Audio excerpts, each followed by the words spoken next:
زلك في لغون ثمنيرس يكون متين يكون وين ديال انت غريم يوكن عندك كفود عندك فايت ما غناش الا دي ثمور تقبلا ذكريت من البطل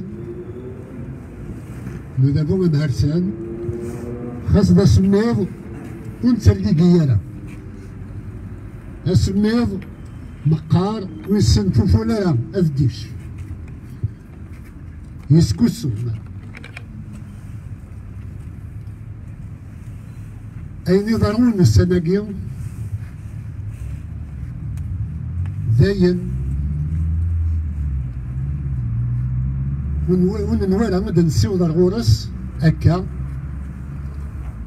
ديوث نتمورث qui n'existe même pas en tant que nation. Donc ماشي تسموت ويرنا كرا بغيت خدمنا مزروي هضرا ندو السناكير باللي تمورت من الجزائر وتكزيست راه وقبل دات فرنسا يتيدي يسنو الفان يتيدي يرون تمهرست من فرنسا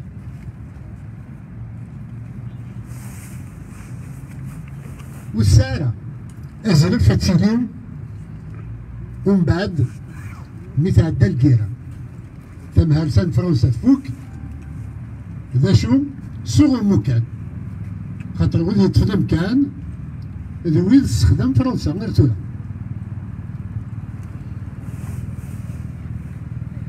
وساينا راه برزيدة يروح شهرين ديما راه يغاد يباسي وكنا يستدير كواغض منك باللي وقيلا يهلك القضاريس نغض الغرام يغال هذيك من ذي سوا نند سمانا نغسلت كنا ديوغال وقيلا تروح وراح يعرف انت شو تكنيق هذاك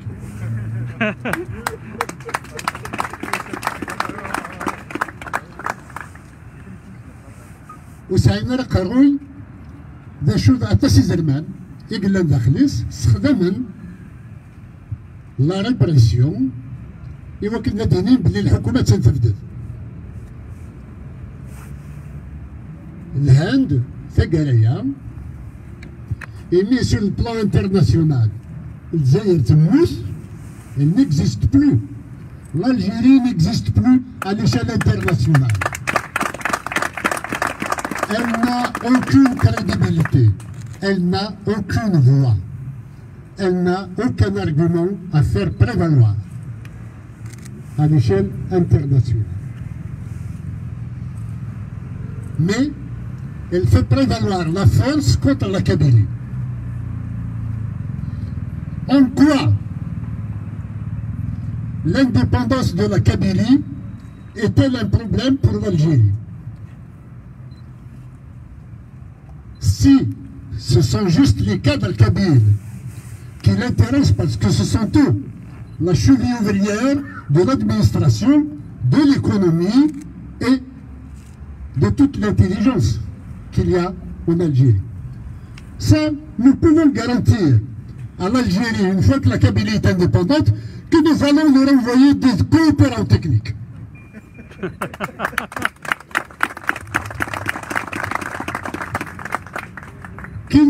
Qu'ils n'aient pas peur. Ils ont besoin d'eau. Nous allons leur envoyer de l'eau. Nous sommes un peuple civilisé qui a du cœur et de l'esprit. Et nous ne sommes pas des criminels pour laisser les gens mourir de soif. Mais, à commencer par les nôtres. Actuellement, l'eau de la Kabylie est détournée vers d'autres lieux et les Kabyles restent en soif. Ils ne peuvent pas se désaltérer. Le pouvoir jaloux de la Kabylie, il la brûle chaque été. Mais la nature de la Kabylie est généreuse. Elle se régénère à chaque fois. Alors, on s'en prend à ces militants indépendantistes. On les a débauchés de leur travail. On les a licenciés. On les prive de passeport. On leur interdit de circuler. On leur interdit la solidarité. Et en même temps, on essaie de les traîner devant la justice. Il n'y a pas de justice en Algérie. Il n'y a que de l'injustice. Ces juges qui convoquent et qui condamnent des militants du MAC, ce ne sont pas des juges, ce sont des bourreaux, ce sont des criminels. S'ils ont un minimum de dignité de juge, ils jugeraient. On leur a des consciences. Non. Ils prononcent des sentences dictées par téléphone. Ce sont des fonctionnaires de la répression, ce ne sont pas des magistrats. Ils ne méritent pas, ils ne sont pas dignes du titre de magistrat, ne serait-ce que par le fait de convoquer des militants qui n'ont rien fait parce qu'ils appartiennent au MAC, c'est déjà de l'injustice et c'est de l'administratif. Ce sont des fonctionnaires qui attendent leur paye du mois et qui prononcent les sentences qu'on leur demande. La police, on a envoyé des officiers non kabyles pour faire en sorte que les policiers redoublent de férocité. Et ce qui s'est passé à Gaïs cette semaine est inadmissible. C'est du terrorisme d'État. Je me souviens, j'étais jeune pendant la guerre d'Algérie. Les gens tremblaient quand les Français, les soldats français arrivaient. Parce qu'ils frappaient, parce qu'ils tuaient. C'est ce qui s'est passé aujourd'hui à Gaïs. C'est inadmissible. En fait, que ce soit l'Algérie coloniale sous domination française ou l'Algérie coloniale d'aujourd'hui, rien n'a changé pour la Kabylie.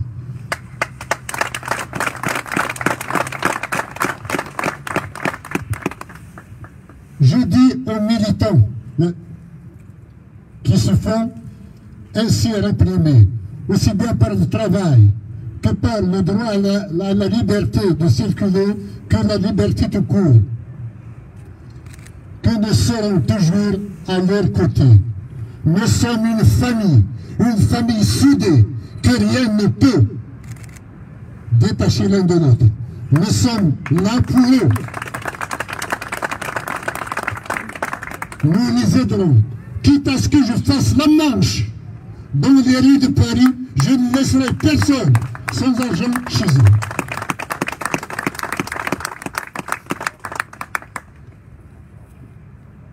Quant à la répression, vous savez ce que c'est. La répression politique. La répression politique est une vengeance d'un pouvoir voyou. C'est parce qu'il n'a pas d'argument. Il n'a pas de quoi convaincre en termes de raison, en termes de droit. La question kabyle, qui mérite d'être traitée politiquement, ils s'en prennent à la répression. Ils ont recours à la répression. Mais si c'était la répression qui maintenait les pays dans d'autres pays, l'Algérie serait toujours sous domination coloniale, sous domination française. L'Algérie, la France, avait usé de toutes les répressions possibles pour que l'Algérie reste sous le giron français. Et pourtant, ce n'est pas le cas. Alors, la répression, je le dis au pouvoir algérien, la répression est le carburant de la liberté et de l'indépendance de la Kabylie.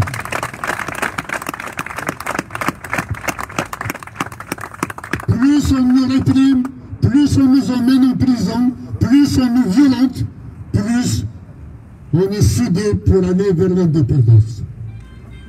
Si nous faisons, s'ils sont vraiment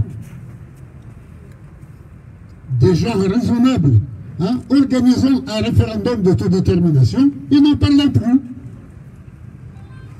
Si la Kabylie dit non à l'indépendance, moi je suis prêt à démissionner.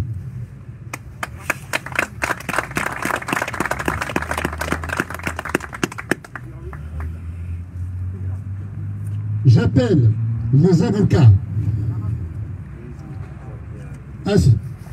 à se constituer un comité de défense des militants indépendantistes du MAC, de toutes les victimes de la répression politique en tous les cas. Alors on ne va pas dire seulement les Kabyles, mais des Kabyles indépendantistes, mais tous les Kabyles qui font partie, qui sont visés par la répression, nous sommes prêts à ce qu'ils soient défendus et nous sommes prêts à apporter notre contribution, notre effort d'assistance dans la mesure de nos moyens. Les avocats sont vraiment ce qu'il y a de cœur. C'est le cœur, c'est ce qu'on appelle une part d'amour, une part d'âme de la société. Quand ils se constituent bénévolement, c'est l'honneur de la société qui est sauf. Pour cela, je salue tous ceux et celles qui ont déjà défendu des militants indépendantistes bénévolement. On ne cherche pas l'argent sur le dos de la répression politique. Ils n'ont pas de droit. C'est leur part de sacrifice et c'est leur part de gloire à eux que de contribuer à la libération de leur peuple et de leur patrie, la Kabylie. Pour les commerçants,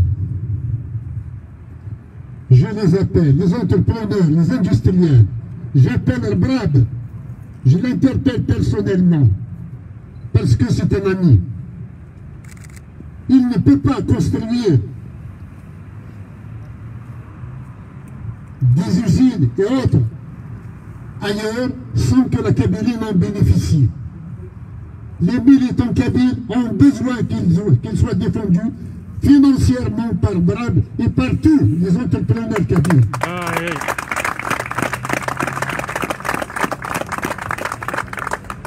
La Kabylie indépendante travaillera pour eux. Ce sont les capitaux qu'ils ont qui vont aussi être fructifiés par une Kabylie indépendante. J'appelle tous les patrons à mettre la main à la poche pour soutenir les familles des militants, pour soutenir tous ceux qu'on débauche, qu'on licencie de leur travail parce qu'ils appartiennent au MAC. il faut qu'il fasse partie de la famille indépendantiste. Nous sommes la famille qui avance aujourd'hui.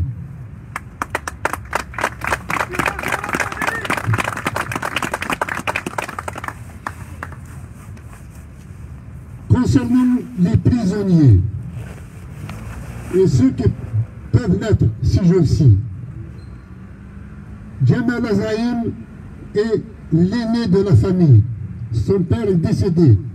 Il n'y a personne qui travaille pour lui. Il faut que nous les aidions. Léonas Hamzir, il a des frères, mais nous avons notre part de responsabilité. Nous n'avons pas à le laisser seul et on doit lui donner de l'argent. Pour cet argent, nous avons lancé une cagnotte qui malheureusement a été détournée de sa vocation. Nous avons bloqué cette cagnotte. Nous avons demandé à l'ITI de restituer l'argent à tous les généreux donateurs. Nous allons lancer une nouvelle cagnotte dès demain.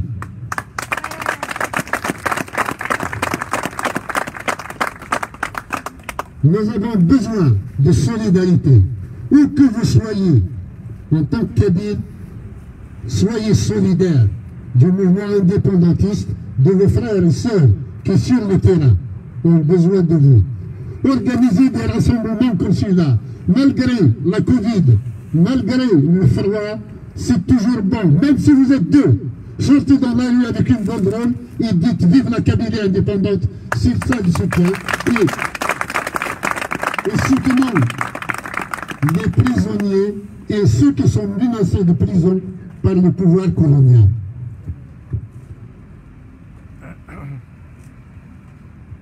Pour ce qui concerne la maladie,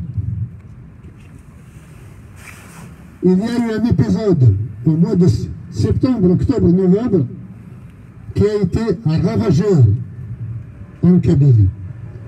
Le pouvoir algérien, pouvoir colonial, n'a strictement rien fait pour aider les populations. J'ai beaucoup aimé la caricature de Dylan d'il y a 2 jours, montrant un camion qui a apporté une palette de vaccins entouré d'une flopée de motards pour le protéger, que ce ne soit pas distribué à la population.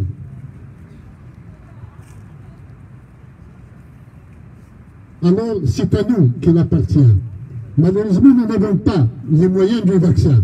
Il nous appartient d'apporter au moins les moyens de sauvegarde, les moyens de protection sanitaire.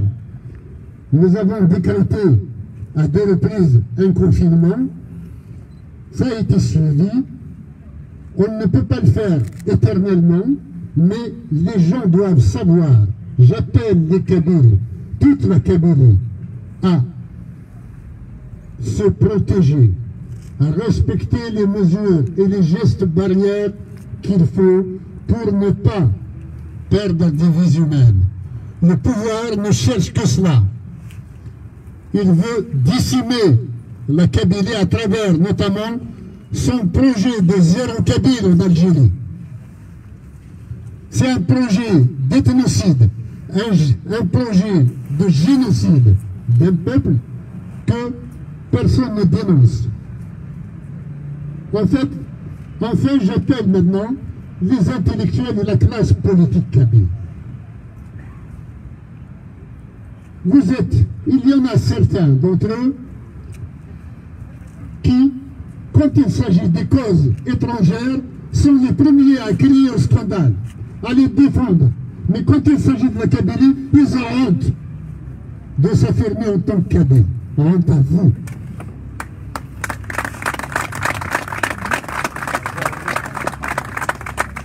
C'est Salim Chaker, professeur Chaker, qui le premier avait reconnu que la Kabylie n'avait pas d'élite.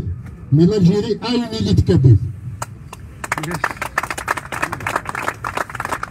Alors, il est temps que cette élite kabyle d'Algérie devienne l'élite de la Kabylie. C'est elle qui doit faire fonctionner les choses. C'est elle qui doit mobiliser sur le terrain. C'est scandaleux qu'il y ait des gens qui partent en prison et que cette élite se taise.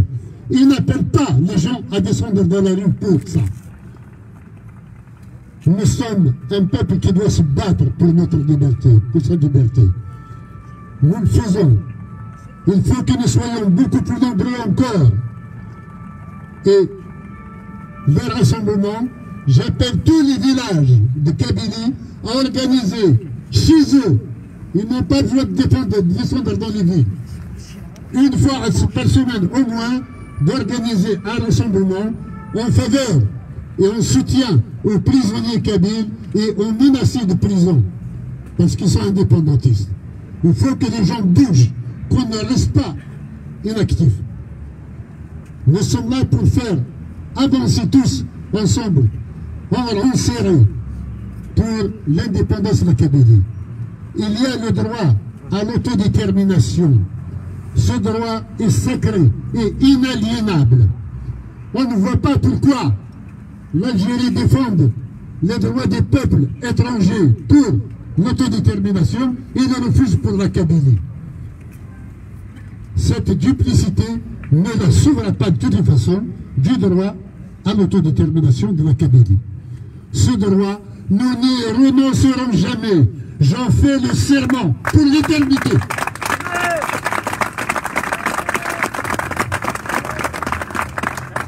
أنا دي قيم يون وفرق قبايلي مازال دي قارتي لي.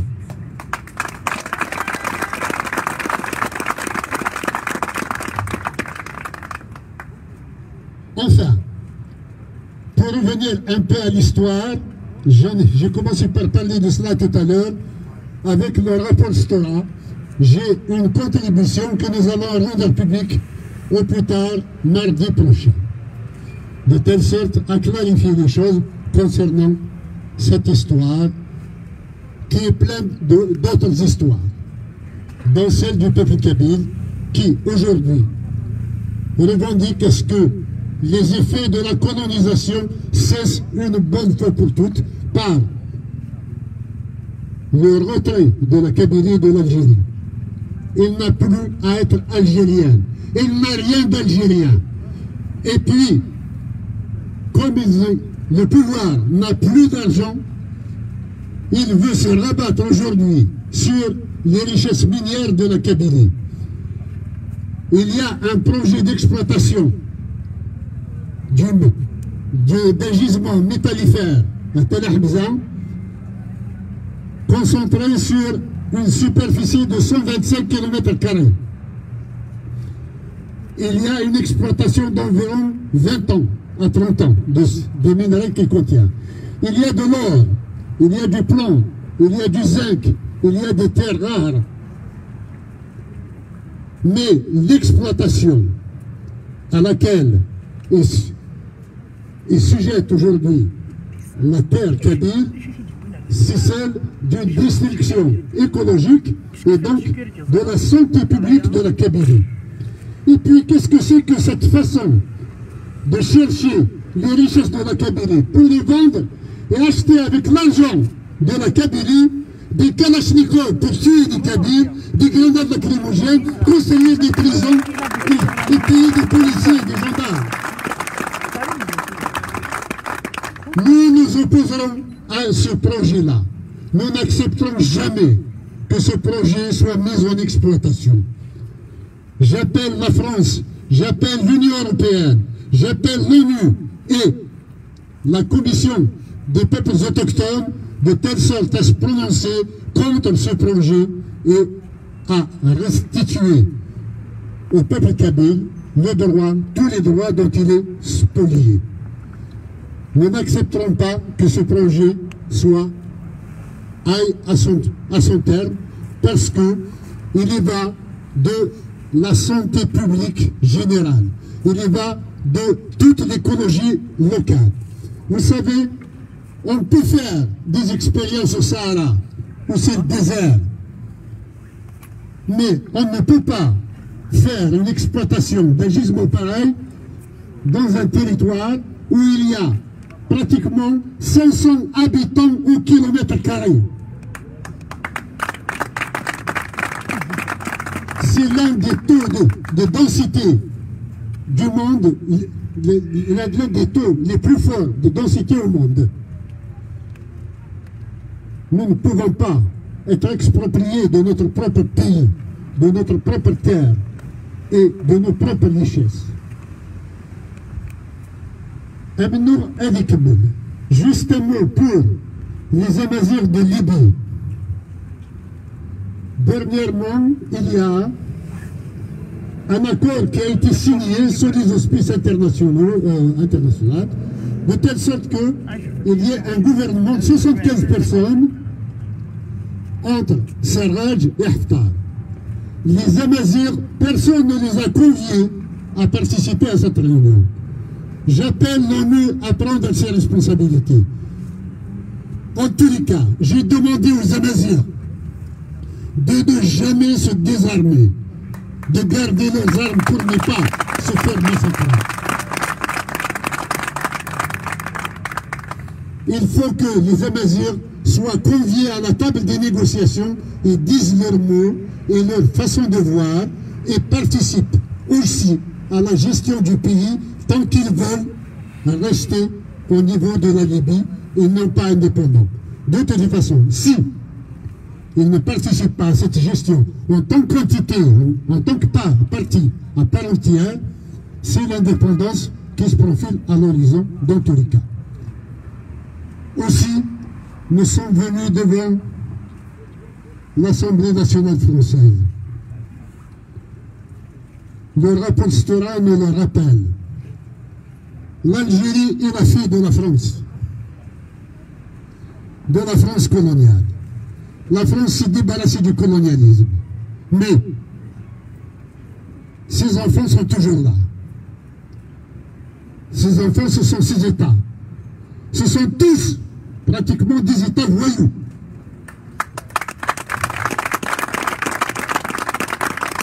Continuez à les soutenir. Je comprends bien qu'il y ait une nécessité de stabilité internationale. Mais cette stabilité internationale qui fait que tous les mois, tous les ans, il y ait des guerres, de rébellions internes et d'instabilité interne de tous ces pays-là, fait qu'un jour ou l'autre, il faut bien savoir que l'urgence est de toucher aux frontières, de changer le monde et non pas de le garder tel que la colonisation les a fait.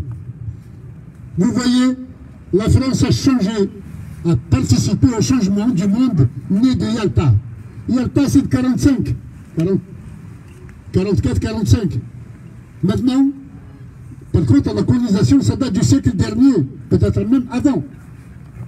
Mais les effets de la colonisation sont toujours là. J'appelle les consciences internationales à faire en sorte que tous les peuples qui sont victimes de ces découpages des frontières des pays artificiellement créés, on leur restitue leur droit à l'autodétermination et qu'on puisse tous vivre en tant qu'humains dans un monde libre, de liberté, de respect et d'amour entre les peuples plutôt que de vivre dans la haine en étant dans un même pays concentrationnaire. Voilà ce que j'ai à vous dire. Merci à vous toutes et tous pour votre présence. Vive la Kabylie, vive l'indépendance! Kabylie!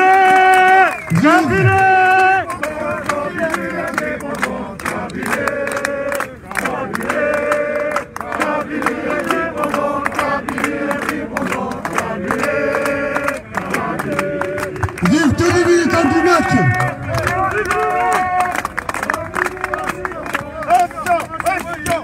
Vive le MAC! C'est une